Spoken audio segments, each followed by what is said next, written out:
네, 정부가 코로나19 감염 환자 급증에 대비해서 수도권 병상 확보에 나섰습니다. 신규 확진자 수는 사흘 연속 2,000명대 중반을 기록하면서 확산세를 이어가고 있습니다. 취재 기자 연결하겠습니다. 개훈이 기자.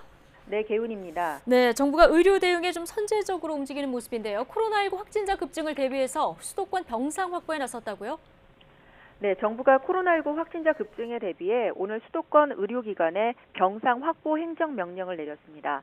이에 따라 수도권 상급 종합병원 22곳은 준중증 환자 치료 병상 402개, 중등증 환자 전담 병상 692개를 추가로 준비해야 합니다. 병상이 추가로 확보되면 하루에 신규 확진자가 7,000명씩 나와도 대응할 수 있고 1만 명까지 발생하더라도 감당이 가능하다는 것이 정부의 설명입니다. 재택치료 관리로 강화해 대상자 선정과 치료 물품 지급, 비상시 이송 체계 등을 더 정교하게 보완하겠다고 설명했습니다.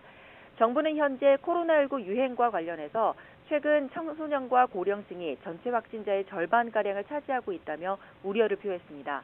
그러면서 곧 수능 시험과 전면 등교를 앞둔 만큼 청소년층의 확산세를 간과해서는 안 된다며 교육당국은 학교뿐만 아니라 학원, PC방 등 학생들의 출입이 잦은 시설에 대한 방역 점검을 강화해달라고 요청했습니다. 방역당국은 관객 500명 이상인 대규모 공연시설의 경우 18세 이하 청소년도 방역 패스 대상에 포함시키기로 했습니다.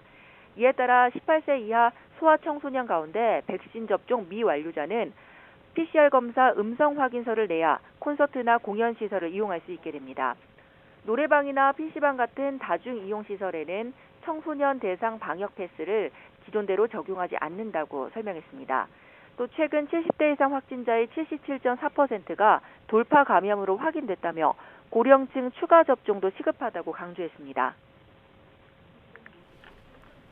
네, 코로나19 신규 확진자는 사흘째 지금 2,000명대를 이어가고 있죠. 네, 오늘 0시 기준 신규 환자는 2,344명으로 사흘 연속 2,000명대 중반을 기록하며 확산세를 이어가고 있습니다. 해외 유입을 뺀 국내 감염자는 2,324명입니다.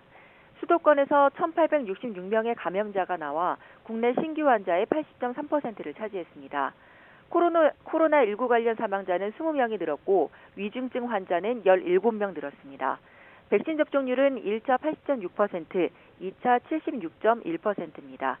지금까지 사회 2부에서 YTN 개훈입니다.